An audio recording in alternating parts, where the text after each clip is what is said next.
CapCut দিয়ে মানুষ কীভাবে ভিডিও এডিটিং করে জানো? ক্যাপকাট দিয়ে এখন লক্ষ লক্ষ ক্রিয়েটাররা কিন্তু লক্ষ লক্ষ টাকা ইনকাম করছে। তাই ক্যাপকাটের এডিটিং শিখতে হলে অবশ্যই আমার চ্যানেলটিকে সাবস্ক্রাইব করো, পাশে থাকো, ভিডিওগুলো দেখতে থাকো। আজ আমি তোমাদের শেখাবো মাত্র এক ক্লিকে তুমি তোমার ভিডিওকে কিন্তু প্রফেশনাল ব্লর করতে পারবে। তো চলো আর কথা না বাড়িয়ে সম্পূর্ণ ভিডিওটা দেখে আসি। আর এই সম্পূর্ণ ভিডিওটা যদি তুমি না দেখতে পারো তুমি কিন্তু কিছুই বুঝতে পারবে না। এই জন্য অনুরোধ করবো সম্পূর্ণ ভিডিওটা দেখার জন্য। তো প্রথমেই আমাদের ক্যাপকাট অ্যাপটিকে ওপেন করে নিতে হবে। আমি ক্যাপকাট অ্যাপটিকে ওপেন করে নেব।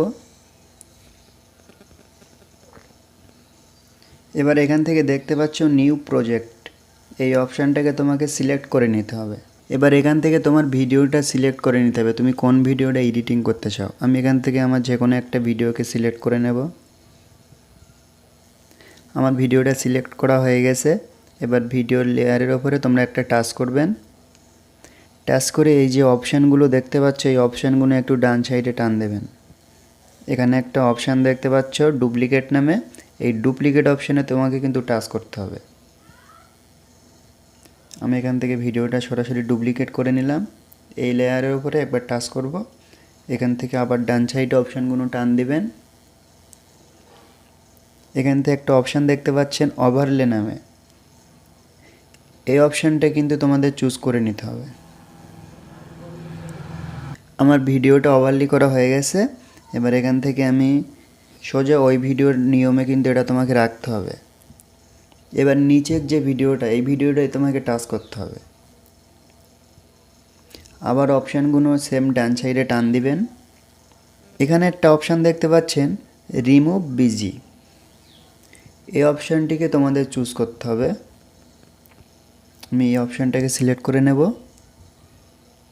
এবার প্রথমে যে অপশানটা আছে অটো রিমুভাল, তোমাদের কিন্তু এই অপশানটা চুজ করতে হবে, ও দুটোই কিন্তু তোমাদের টাচ করলে হবে না।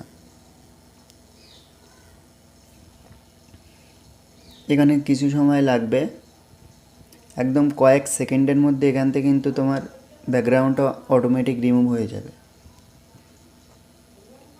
দেখতে পাচ্ছ ব্যাকগ্রাউন্ড কিন্তু রিমুভ হয়ে গেছে।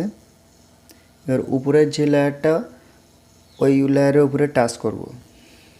এবার এখান থেকে একটা অপশান দেখতে পাচ্ছ ইফেক্ট নামে, এই অপশানটিকে তোমাদের চুজ করতে হবে।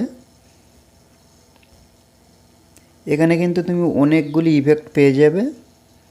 এখান থেকে আমরা যেহেতু ভিডিওকে ব্লার করব ওই জন্য আমাদের এখানে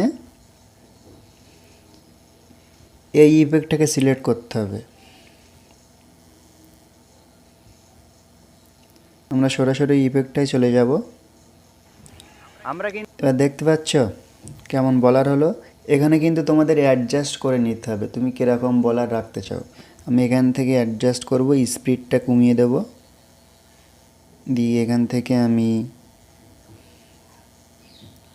25 মতো রাখবো। এবার দেখতে পাচ্ছ আমার ভিডিওটা কিন্তু একদম প্রফেশনাল ব্লার দেখাচ্ছে। তোমরাও কিন্তু এইভাবে করতে পারবে। ভিডিওটা আরও কোয়ালিটি ভালো করার জন্য তোমাদের নিচের ভিডিওর উপরে টাচ করবেন। এখান থেকে অপশানগুলো আবার ডান সাইডে টান দিবেন। এখানে একটা অপশান দেখতে পাচ্ছ, এখান থেকে এই ফিল্টার নামে এই অপশানটিকে তোমাদের টাচ করতে হবে। এখানে কিন্তু অনেক ফিল্টার তুমি পেয়ে যাবে। এখান থেকে তোমার এই 4K এই অপশানটিকে চুজ করে নিতে হবে। এবার দেখতে পাচ্ছ আমার ভিডিওটা আগের তুলনায় কিন্তু অনেকটাই ভালো দেখাচ্ছে। তোমার ভিডিওটা কিন্তু একদম রেডি হয়ে গেছে, এর জন্য কোনো ঝামেলায় পড়তে হবে না। এখান থেকে কিন্তু তুমি তোমার গ্যালারিতে এক্সপোর্ট করে নিতে পারবে।